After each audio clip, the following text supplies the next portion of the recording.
মা এই যে চিতই পিঠে করবে বলে তার জন্য ব্যাটারটা করে নিচ্ছে, লবণ আর জল দিয়ে ব্যাটারটা করছে। আর এই যে মাংস রান্না করে রাখা হয়েছিল, এই মাংস দিয়ে এই পিঠেটা খাওয়া হবে। খুব সুন্দর লাগে মাংস দিয়ে এই পিঠেটা। চলুন তাহলে করা যাক। এই যে মা পিঠেগুলো দেওয়া শুরু করে দিয়েছে, দেখুন তারপরে পিঠেগুলো কেমন হয়।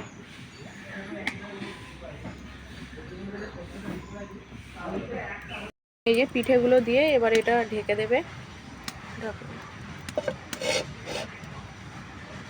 তারপরে কিছুক্ষণ পরে 5 মিনিট মতন পরে, 5 মিনিট না তাই না মা, 2-3 মিনিট পরে এটা ঢাকনাটা খুলে দেখা যাক কেমন হয়। এই যে তোলার পরে দেখুন পিঠেগুলো কি সুন্দর ফুলেছে।